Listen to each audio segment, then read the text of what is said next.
All right. Good evening. My apologies for the delay. Just had kind of lost track of time a little bit. So hope you guys are all having a good Tuesday evening. So we'll go ahead and say hello to everybody. Looks like we've got Davo here, Uncle Smiley's Aquariums, MNC. It was a pleasure being on your stream the other night.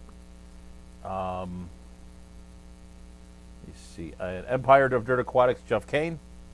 And I think that's it for the moment. So, yeah, we'll give it a couple seconds here for folks to join. It's been pretty quiet. Both of my daughters have been on vacation with various friends. One of them just actually came back tonight, so I think that was part of the delay too. Just kind of wanted to wait for her to get home. Um, so, interesting thing too. I know on Stephen P's stream they talked a lot about bridges, and the Mackinac Bridge came up.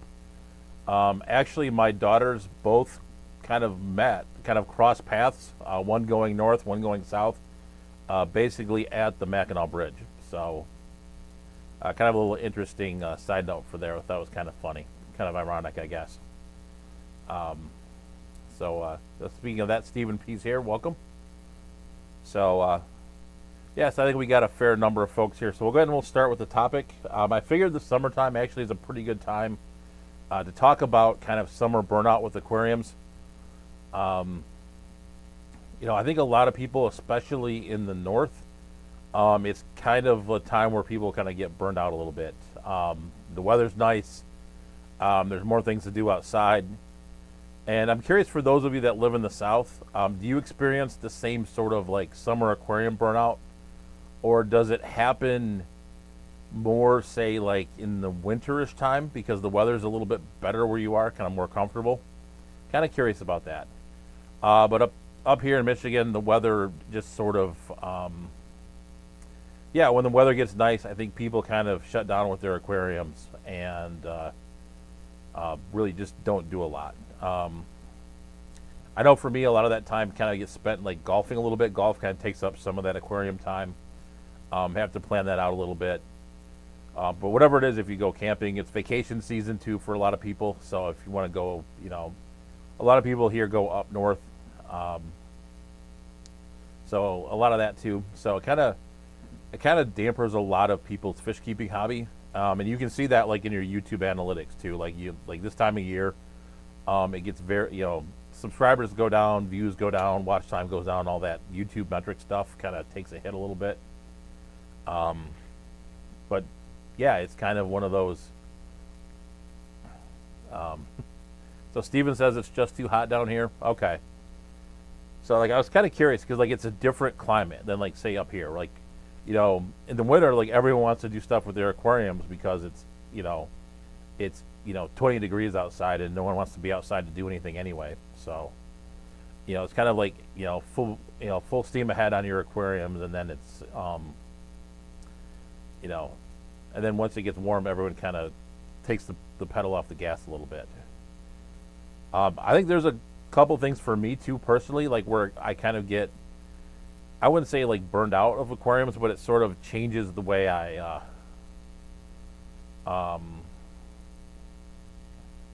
kind of changes the way I interact with the fish barn, I guess. So you could call that burnout a little bit because I don't clean the glass as much. I don't do as much in the fish room at that time. I think part of that is temperature related as well. While there's an air conditioner in there and it keeps it fairly comfortable, it's not the most pleasant place to work at in the summer. It gets, it's a little bit humid in there. It gets kind of sticky. It's not not really the best. But so for me, that kind of drives me kind of away from the fish tanks a little bit in the summer. It doesn't mean I won't do work in there.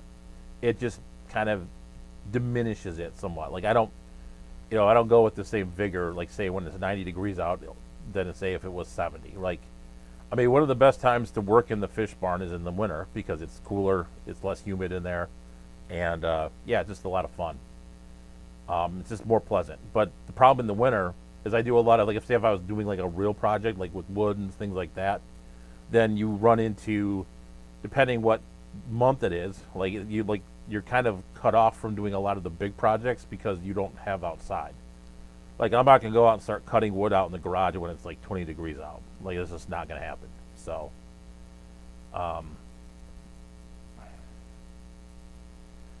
so Steven says this is the one good thing about being like down in the south is taking advantage of being to use summer tubs year round. So, speaking of that, I am kind of curious how Corey's going to do with his. I don't know if you guys have watched the Aquarium Co-op tub project. I'm kind of curious how that holds up in the winter. I know their winters are not what our winters are by any stretch of the imagination. I know Lucas Bretz did that where he kept tubs outside in Indiana, which is pretty similar to our winters. But yeah, it's kind of one of those. Yeah, like I wouldn't keep anything outside here over year round. I don't think there's anything that would make it. I mean, the only thing I would think about attempting, but I would need a deeper tub to do it, would be like cherry shrimp. Because I know that they can survive like the freeze over. So you would need, I would need a deeper tub because I think those tubs out there would freeze solid if I kept them full all year round. Like the frost line here is like 4 feet. So like if you were putting in pipe or something, you have to go at least 48 inches down. So so MNC has a tub that freezes year round. Goldfish don't mind. Yeah, I just don't think it's deep enough. Like, I don't think my tubs are deep enough to where the goldfish would, like, they would just freeze around it and it would just not make it. So, yeah, so unfortunately, like, but I am curious to see how Corey does with those. See how that works out for him. But a pretty interesting project, so. Chesapeake Crustacean says you either wake up at dawn or fight the mosquitoes at dusk. Okay. Yeah, so MNC said the frost line there is 16. Okay. Yeah, but I think, and then Jeff said 20 above isn't so bad. And then Davo says halfway south, Nashville north, no burnout here, just too humid to do anything. Okay. Yeah, today it's, I don't have my phone obviously since it's in the barn, but I think it was mid 80s, 80-ish something. So not too bad today, but we had a pretty good hot spell in the last couple of weeks. So I went golfing on 4th of July and it was high 80s, low 90s. So so yeah, it's been pretty warm lately, but it's kind of cooled off a little bit now. We kind of have a thing with our weather where it gets, you get like your 1 week of super hot, which this year it turned into like 2.5-ish weeks of that. And then you get your 1 week of like super cold in the winter. You'll get your like 0 degree week in the winter. So it kind of goes both ways.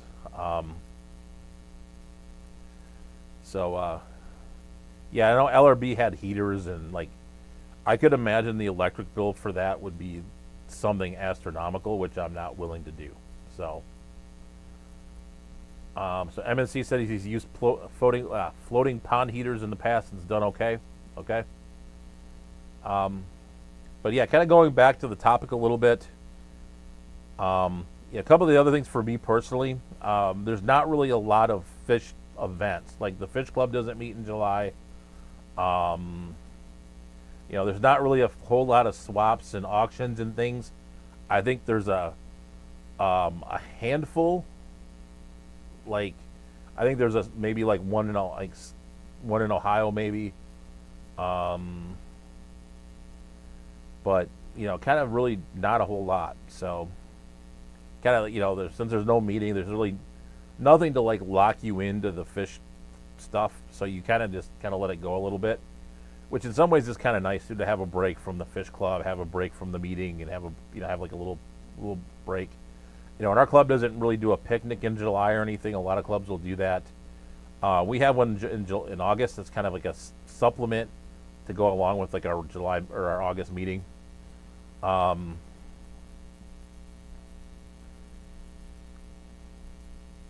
So yeah, so that's kind of like what drives me. I don't know if there's anything like it. For you guys, it kind of drives you kind of in the summertime kind of away from the hobby. I guess the other thing too is maybe videos too. I think it gets harder to make videos in the summer because you know that the drop's coming. Like, it's like, okay, like I'm gonna put out a video like this week, unless it's tubs. Like tubs seem to do well, and like the product review stuff seems to still do okay. But a lot of times it's like, oh, I'm gonna do a fish room update, and it's gonna be like, yeah, no one's gonna watch it. So hello Zen, hello Skipper, how are you?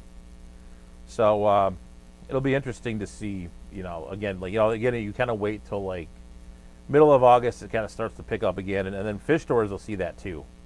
I know, like for a fish store, like July is like the worst month for running a fish store. So, yep, MSC says fish stuff in the summer is dead. Only LFS visits. Yeah, so it was kind of funny. It kind of spurred me on with what kind of spurred me onto this topic was kind of Corey kind of saying, "Hey, I'm going to take the summer off from live streaming." So it was kind of like made me really think about the summertime and kind of what effect it has on the on the hobby. So Steven says, I make 2 to 3 videos a year. Summer is usually when I dive into the video editing and such. Yeah, like I feel it's kind of funny. Like I feel actually like my most creative in summer, but then like I'll like a lot of the videos I did last year in Florida, like I intentionally held them until like towards the end of August. Like I told Grant and Lucas that I was going to do that too when I went down there to film their fish rooms and stuff. I was like, yeah, I'm going to. So I literally just go. I told them, I said, hey, I'm not putting it out like August 1st and then have no one watch it, right? So I decided, I told them ahead of time, like, hey, I'm going to release these a little bit later. But I usually find like I'm more creative in the summer. Like I think the weather's nicer, my mood's a little better. So I think in some ways I'm actually, a lot of years I've been a lot more creative in the summer. But like when you're doing a video like every week, it's kind of, it's just kind of hard to maintain that when in the summer when A, it's nice out, B, it's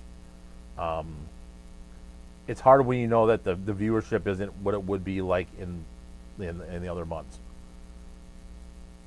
One thing I've always toyed around with an idea is like I've always toyed around with like taking a summer vacation from like doing YouTube, but I'm always afraid like the algorithm is just gonna like murder me if I do that. So, but so that's the burnout part.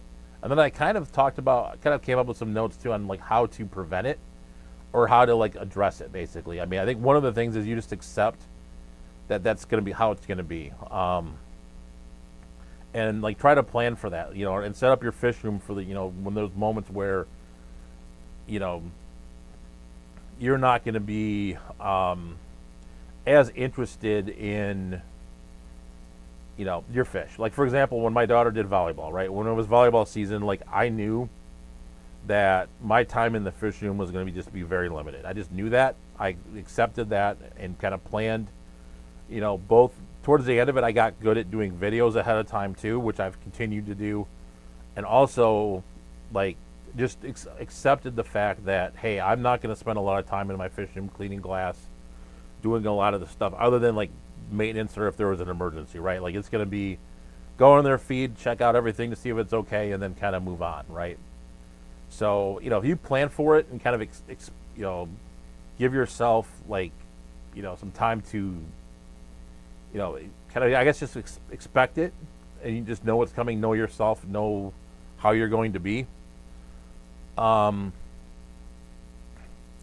then too, if you can plan, if you're in the planning stages of a fish room or have the ability to change things, like do things like for example, like I feel like the auto water change system I set up in the barn is kind of a godsend when it comes to this.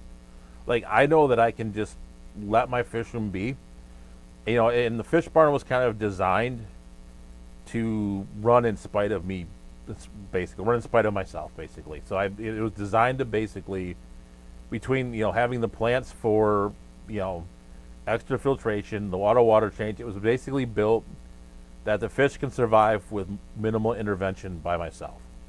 So, so Steve has a very good point. It's a good time to make evergreen videos. Yes, I did make a couple of those this summer. A couple of the good care guide videos. It gets hard though when you've done this. This is in August. It'll be like the 7th year of the channel, sort of. at least being semi-serious with it. So after like 7 years, you kind of run out of stuff to talk about.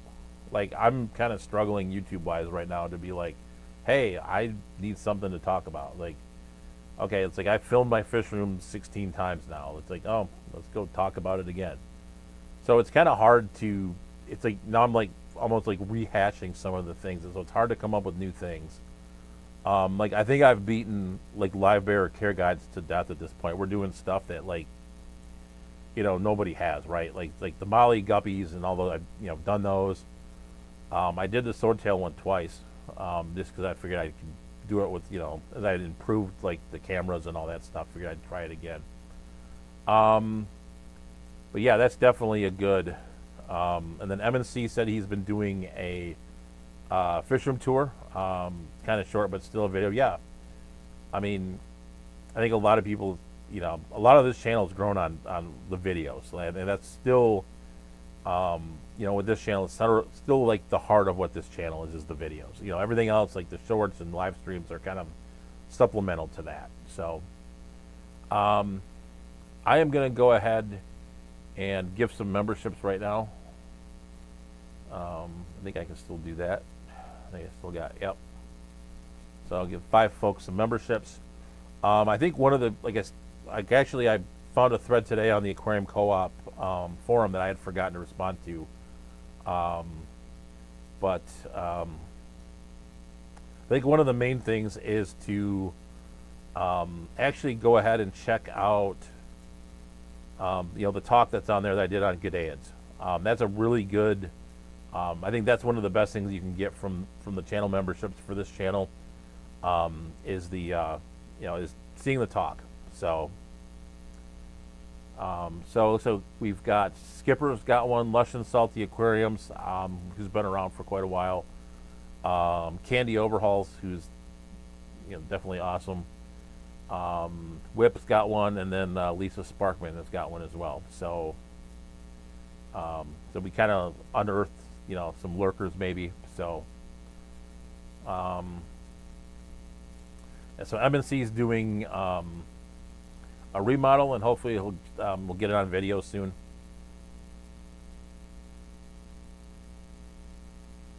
So Steven talked about my biggest mundane struggle is recognizing the mundane crap that happens in the fish room that other people will definitely learn from, or at least find interesting, but I don't turn on the camera. Yes, that's true. I used to, when I was doing saltwater stuff, I used to listen to this podcast. I can't remember what the name of it was now even. But the reason I listened to it was I wanted to hear, there's like this one, there's like one piece of information. So that you can kind of glean from that. Like if you watch, like say you watch an Aquarium Co-op video. Say you watch, one of the videos where Corey's in his fish room, he's feeding his fish, and he talks about XYZ fact, right?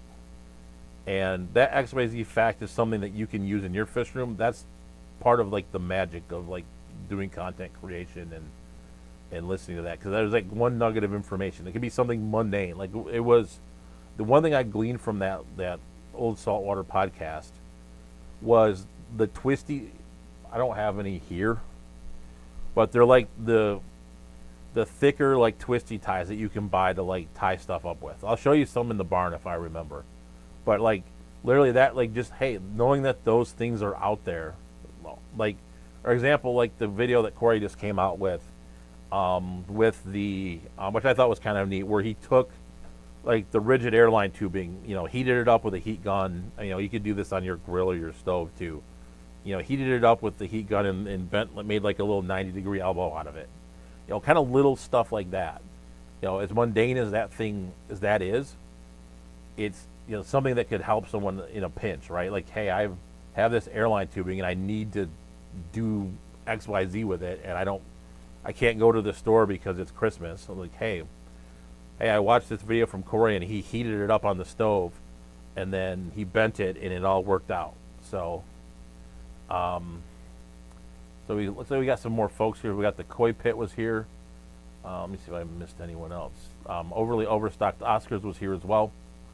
So yeah, so it's kind of like, that those little nuggets are like important to people, and I struggle with that too. It's like something like you know kind of dumb and stupid I don't think about putting on video. So, but I mean, one of the shorts I get a lot of views on right now is me cleaning rocks out and in the outside. Like I bought a bag of Home Depot rocks, and I kind of remade a video that I made years and years ago, just like how to clean your rocks, and literally me standing under the spigot out in my backyard, washing rocks, but people will watch it. So, like it's something like that you can learn. Like, hey, I can go to the hardware store and buy a bag of gravel for $5.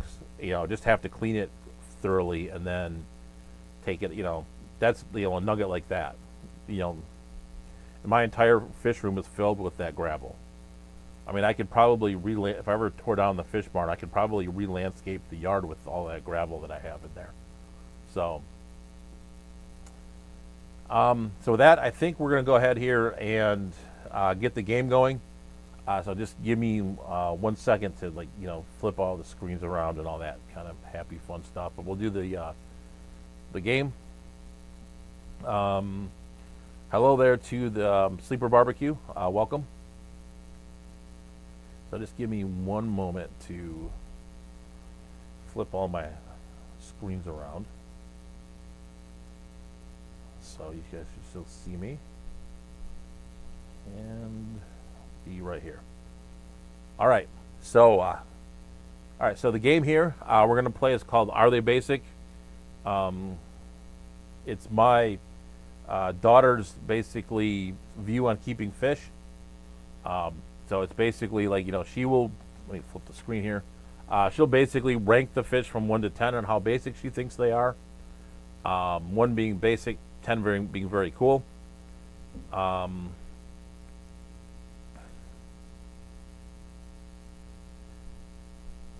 MNC said he regrets not getting the big fish room with 100+ tanks on video. Yeah, a lot of people like watching the fish room tours. I think I need to move myself. When I redo this, I think I need to redo this screen because I realize I'm sitting right behind the subscribe button. So I may need to flip myself over to the other side. So, but anyways, I'm going to show you a picture of the fish. You guys guess in chat how she thinks how basic how basic you think they are, or how basic you think she thinks they are.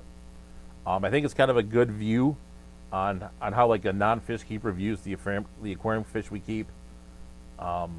So with that, let's go ahead and do the first one. We don't keep score here. I don't have the bandwidth to keep track of who won, who didn't. So with that, let's go ahead and flip it to the next screen. First one here is the little rainbow shiner. So MNC is down to 21 right now. 21 tanks. So yeah, I was at 100 at one point, and I took it down to like 70, which is kind of a good number. I kind of really like that number here in the barn. I do wish I kind of had some more room for like the 2-gallon tanks that I have. So all right, so we got Zen with 7, MNC with 5, Sleeper Barbecue's got 8. Overstocked Oscars has 2. Devo has 8. Uncle Smiley has, Rainbow Darter. Yeah, sorry. Did I say Shiner? I meant Darter. So Steven's got 9. Beto Great Lakes has 8. I think you had a comment too that I missed. Let me go back up there real quick. Koi Pit's got 1. I think you talked about. Hold on. So his biggest annoyance is removing and reattaching airline tubing from filters. Yeah, it does get kind of hard sometimes. So yeah, I usually keep extra airline around. There was, I think he made a comment about brackish tanks that I missed. I guess I missed it if I did. He said maybe I should experiment with different tanks brackish. So I think, well, I did saltwater for a lot of years before I went,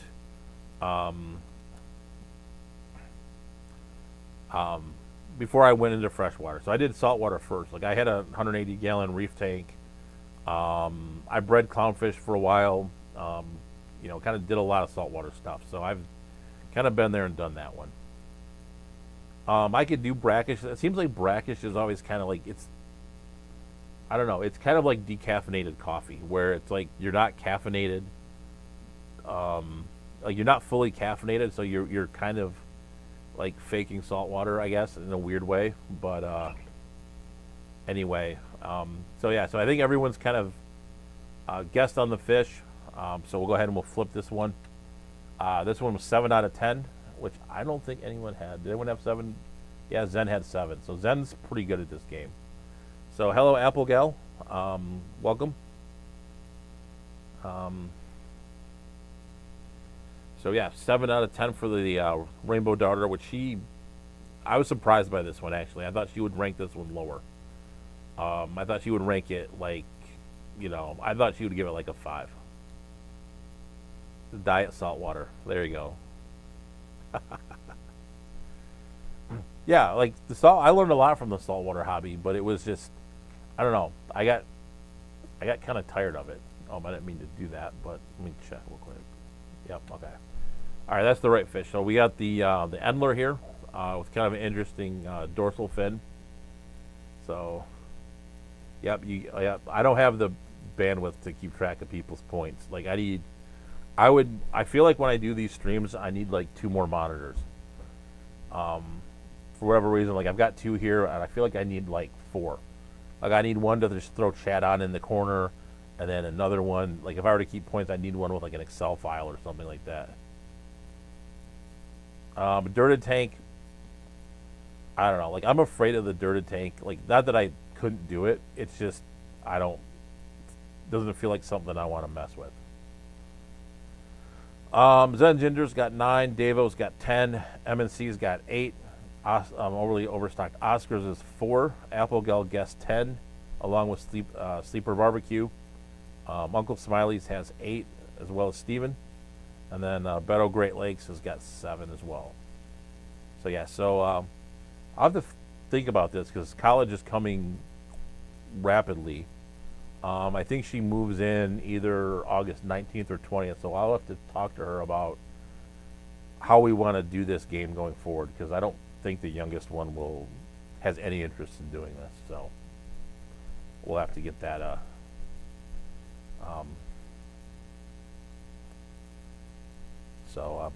give that a couple more seconds here. All right, going once, going twice. Endler's got 6 out of 10, so 6 out of, which I was surprised. I thought she would do this one a little bit higher, which I don't think anyone had 6. Let me flip back to chat real quick. Nope, no one had 6. All right. Moving onwards to this, I think it's like a third from the car, I think is what this is, or it's a Geo, one of the two.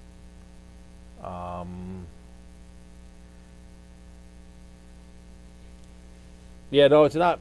I mean, I get the concept as long as you sand cap it, but I'm always afraid like something would dig in the sand, and then you'd get dirt everywhere. And not that my tanks are pretty now, but yeah, I think it would just be, I don't know. So we've got 10 from Sleeper Barbecue. Applegal's got 9. Beto Great Lakes has 9. Top Poison, which I don't think I've seen you on before, so welcome. MNC's got 8. So a bunch of people have got 9. Davo's got 6.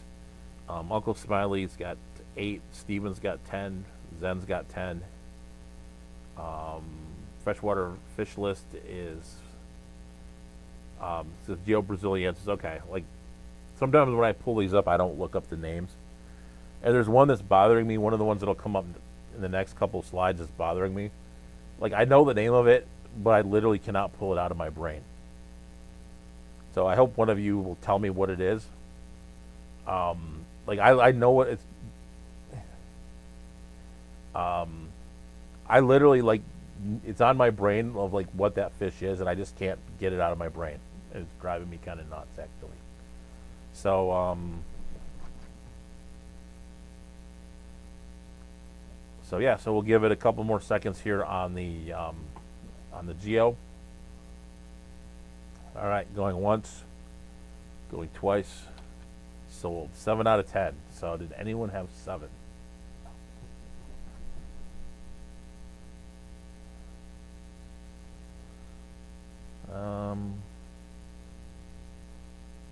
Maybe. I don't remember where I started. So, all right. So 7 out of 10 on the Geo, which again, I guess from the color, this one's a pretty colorful one. I think if she saw, like, I used to have Altafrons, and I think she would definitely not be down with the Altafrons. I think she would give that a 4 or 5. It was a pretty fish, but I don't think she would give it a very high ranking. One thing we talked about on M&C's stream too, the fish like this, like in this area, really don't sell for a lot. Like, generally, you don't find a lot of South and Central American cichlids that will get a lot of money. Like I was telling the example on his stream where there was a red devil, and it was a huge red devil, like full size, show quality adult red devil, and someone bought it for $1. Like if I was going to, like, say, like the Keystone Clash now, like before, like I am now, like I probably would have bought that fish and entered it in the show. I mean, other than transporting that fish from Michigan to Pennsylvania would probably be an absolute nightmare, but I would still try it because that was like a show quality type fish. So, all right, next one here. This is the one that I'm drawing a complete blank on what this fish is. Like, I know what this fish is, but I just, for whatever reason, I am not remembering what it is. Hopefully, as I stare at it, as I'm watching chat, maybe I will remember what it is. Like, but when I did the list today, I was like, "What? Like, I know what this fish is."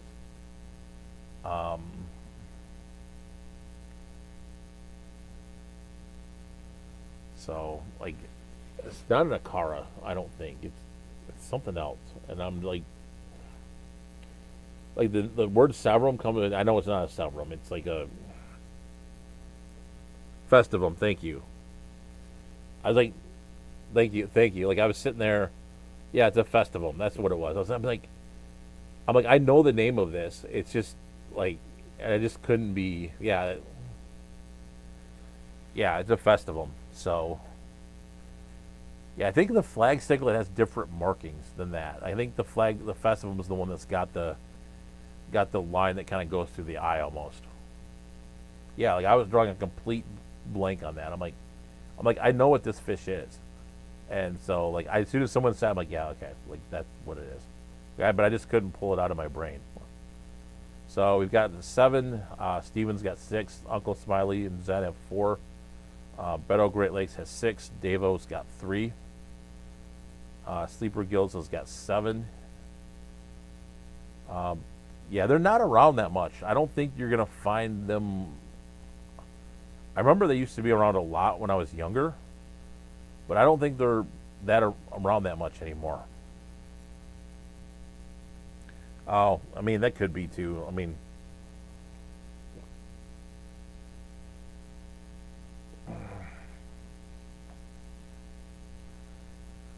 so, all right, give it a couple more seconds on that, and then we'll go ahead and we'll flip the screen over here real quick. So Festivum, so she gave that one a 5. So Tout Poison got it. I think a lot of people were pretty close. So yeah, it's a South American cichlid. So yeah, it's a South. Like I said, around here you probably wouldn't see it much because, like I said, the market is more Africans and live bearers and stuff like that. So.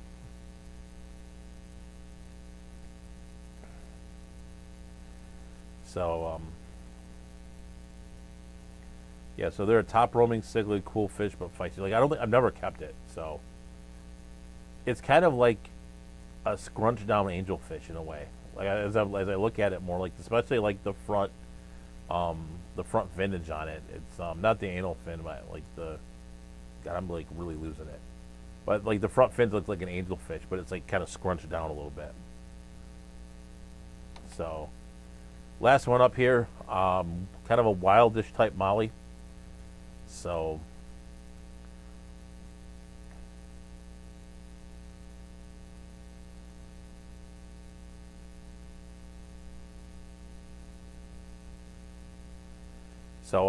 yeah, so this is kind of your typical like wild type molly that you might find down in Florida. You may not get the vintage like that, but so we got the Zen Ginger's got 6, Top Poison's got 9, Dave's got 6, Sleeper Barbecue's got 5, as well as Uncle Smiley. Um, Apple Gal has got a 4.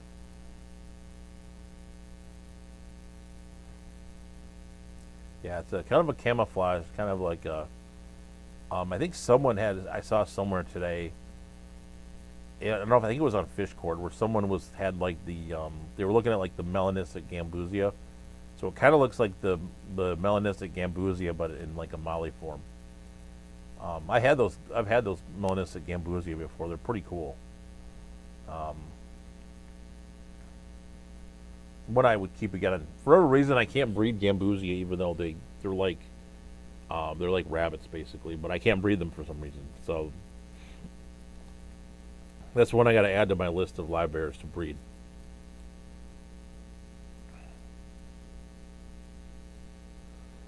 So Steven's got 8, Beto's got 6. Yeah, it's a cool. I mean, these were kind of like the mollies I saw in Florida when I was down there last, but it had a lot more. The ones that I saw had like a lot more blue on them than this one did. It was pretty interesting to see. So, um, all right. So we'll give it a couple more seconds here. I know that we've gone pretty long tonight inside, but I do want to go outside real quick and talk a little bit in the barn. So we'll flip this here over here real quick. Corbensis would be a good one to have her rank. So I'll take a look at that, see if I can find a picture of one. But she gave that a 6, so Zen got that one again. So Zen's pretty good at this game. Um, so let me go ahead and switch all the screens back and everything, and then we'll go ahead, head out to the barn for a little bit, talk about tubs and all that fun stuff. So let me flip the screens here real quick. So the barn cam here, we'll flip it over to the barn cam. Like I said, I got a little bit delayed today, so unfortunately you're just going to look at some of the tanks. There's not going to be that cool of a view, but I'll be out there in a couple minutes. So just give me a couple minutes. I'll be out there, then we can go ahead and we'll go through some things. Got a couple updates from out there too. So, and then I'll show you the thing I was talking about that I picked up from the saltwater podcast too. So, all right, we'll go ahead and we'll flip it over and take a look.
right, so I'm in the barn now, so let me know if there's any audio issues or anything. So we'll go ahead and pick up the camera here. Just give me 1 second. We'll go ahead and do some updates.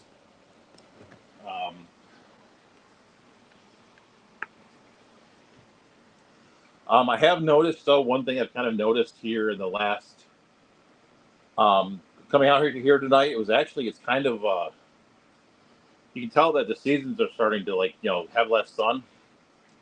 It was starting to get kind of dark when I went outside. So, all right, so let's go ahead and do kind of the big update. Actually, I found this today when I came out here. Have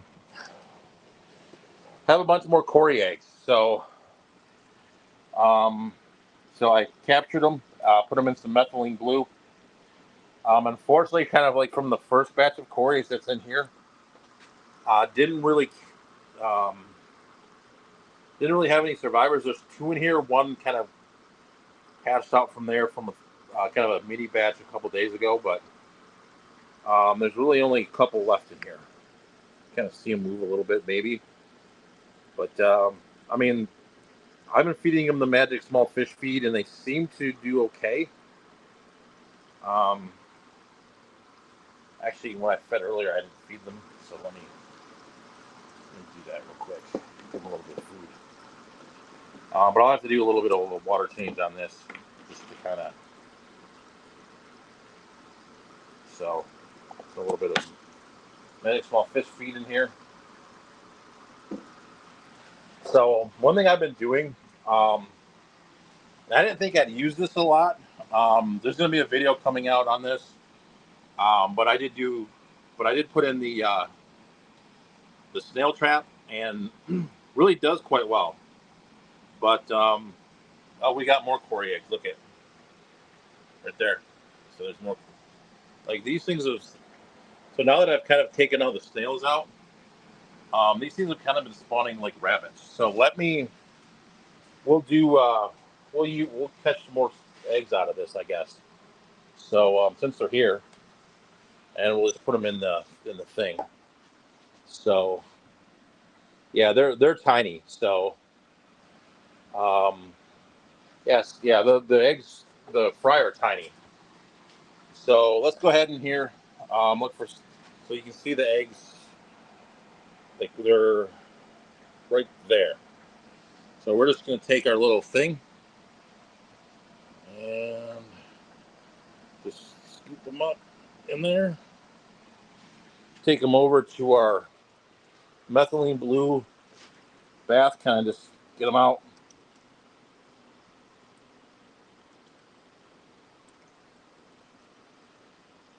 Yeah, see, it's empty. So we'll go ahead and do that again. So I'll do. See, this is why I got rid of the snail. You can see that snail is going right towards the eggs there. So we'll get that one first. Pretty easy.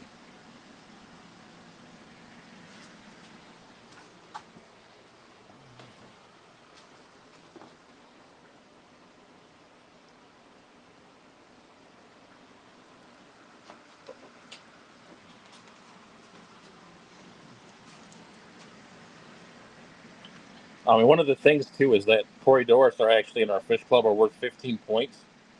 So I'm kind of highly motivated to breed these. So these are Corydoras aeneas. I don't think I said that. So we got quite a few eggs now. So hopefully we'll see a bunch of little Corys swimming around in that methylene blue water here shortly. But so that's how quickly I just pulled off all those eggs. There's a couple sailfin mollies in here too. You can see right here. But yeah, this has been. I think the snails were eating all of my molly eggs, so there was a ton of snails in here that I pulled out last week, and I decided to put it in again because I saw a bunch more, and you can see there's still like a ton here. There's some on the sides. So yeah, so it's definitely worthwhile to pull those out. So, other update, we'll head downstairs real quick. Fry are still, all the fry that we saw before are still doing fine. Um, I think I said this, yeah, that there's at least one fry in here. I don't think I've updated this one. These are the red bicolor guppies. But you can see there's a fry over there. So I am going to pull some of these guppies out if I see them kind of squared off. So, but I did pull, and I'll go show these to you. I did pull these multicolor guppies that I bought at the guppy show. So I did pull these. I pulled one of the females. Um, she was looking pretty rounded off, and she like dropped the next day, which was pretty cool. So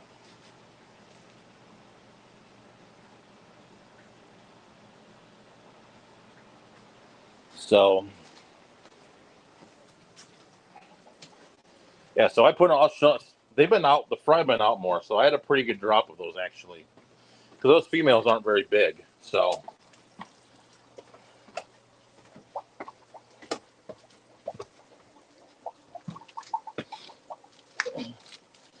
if you look by the filter, I think you can see some of them. Yeah, you can see they're kind of small still, but there's quite a few um, there. Actually, I haven't shown you this either. The rainbow cichlids spawned like about a month ago. I think I showed you those a while back, and I was only able to keep like one fry going, but he's in here, and I don't know. He kind of bolted on you, but so I've been able to raise one rainbow cichlid fry, which I'm hoping I can get enough to BAP those. See any other fry? Not really. So,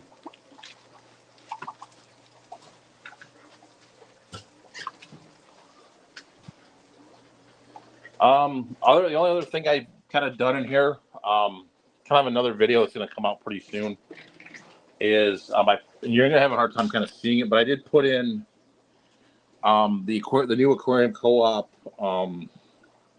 the title optimizer. You can see see it there. But this works really well. I was really happy with this. Like I said, I did film a product review of this. It'll come out next, weekish, 2 weeks or so.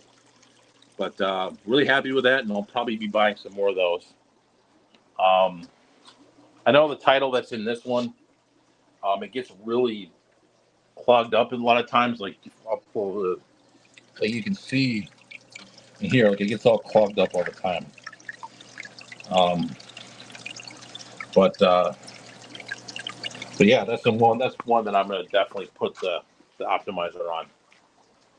And I kind of think I should add a second title. I have a title to put on this. Because like this side of the tank, you see where the title is, the filter's at, pretty clear. Yeah, over here, not so much. There's no filter there. So I'm getting closer and closer to catching all the fish out of this. I don't know what I'm going to put back in here yet, but I still have to catch out the last rummy nose tetra, and then there's a Cory cat that's hanging out in here too that I'll have to fish out of here. And then I'll probably redo this tank at some point. What I'm going to do, I'm going to redo this tank too, is I'm probably going to take some plants out of here, kind of thin this out a little bit if I can, without hopefully not making it look horrible, and then move some of the plants in here. So, all right, let's go out and look at the tubs real quick, and then that'll probably get us pretty close to 9 o'clock.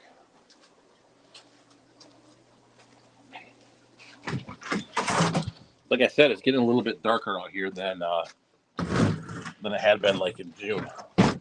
So definitely have hit the. Hopefully we can do this till the end of the time with tubs. So it's going to be a little bit harder to see, obviously, because it's kind of definitely a lot darker out. Yeah, it's going to be pretty hard to see. I can see like the Vallisneria that I tried in here a couple weeks ago. It's not doing too hot because I think it's probably getting too much sun. One good news story here is these lilies that were not doing so hot have actually kind of taken off now. You can see the leaves are looking a lot better.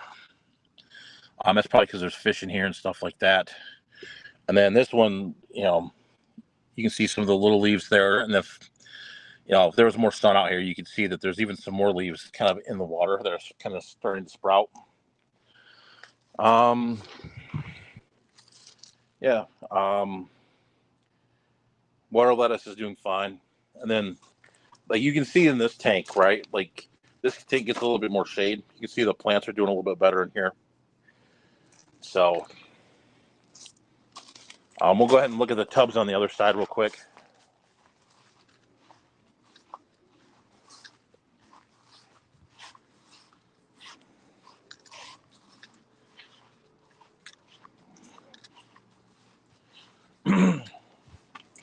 Like I haven't seen any fry from any of these yet, but I didn't really expect to. Yeah, so these are kind of dark right now. You're not going to see much.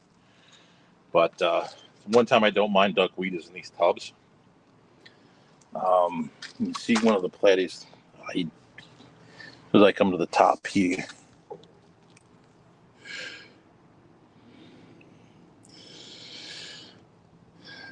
then the last thing I'll show you is I finally got around this weekend to fixing the hole that the squirrels put in here. It's not pretty, but it'll work. I made sure there was nothing in here. I went and tapped it and irritated everything in there. So if there was anything in there, it would have gotten irritated and left. So let's go ahead and we'll head back into the barn real quick. And then I think we'll kind of head back inside after that. We'll see if you guys have any questions that I can show you in the barn, and then head back inside.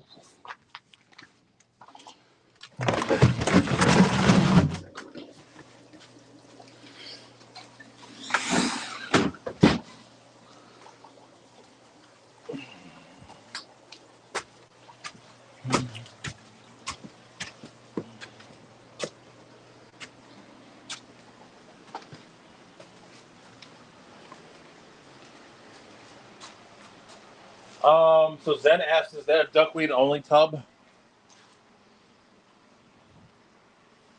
All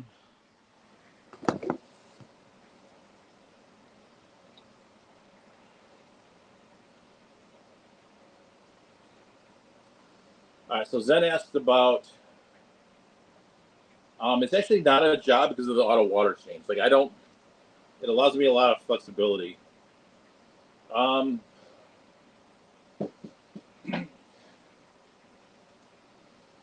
All right, so Zen said, how does the Breeders Award program work? For our club, each club is different. You have to raise,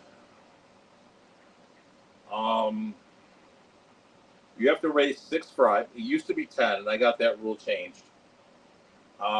Most clubs at 6. There's a club in Detroit that's 10 because I don't know why. I mean, my opinion is if you raise one additional one, you've bred the fish, but that comes from my days of clownfish breeding where it was hard to do.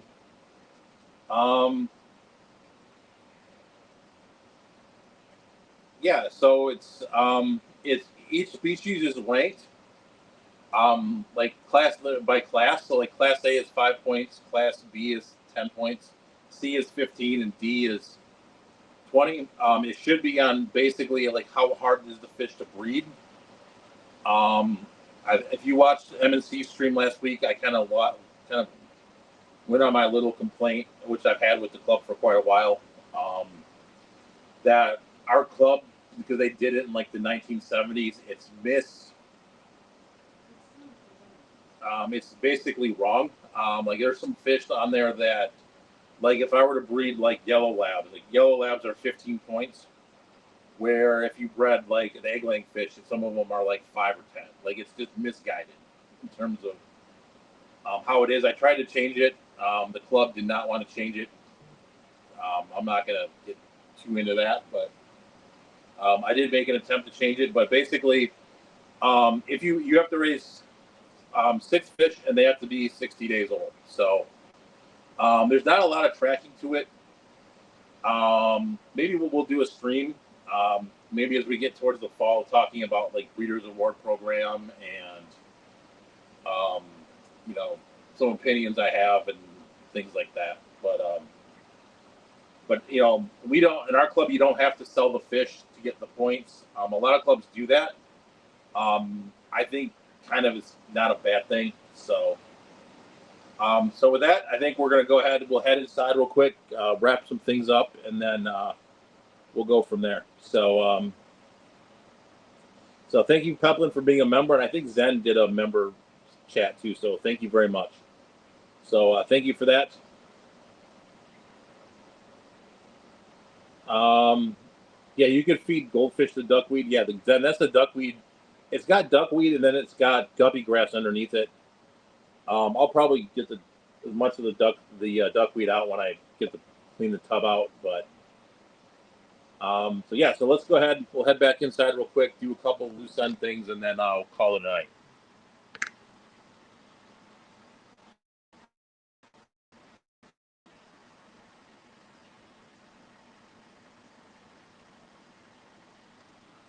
So I'll take you guys inside.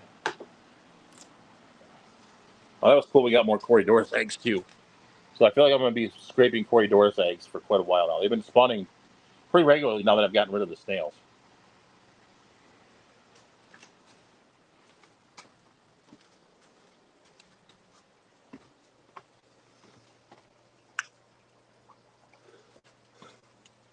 Excuse me.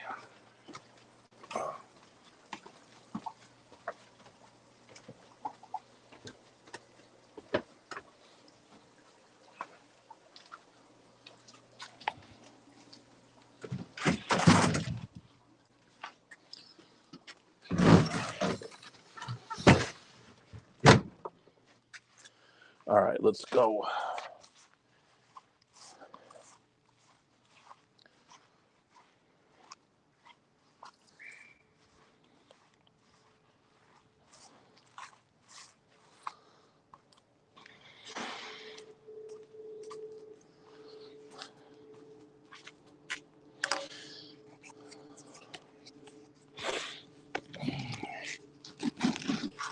All right.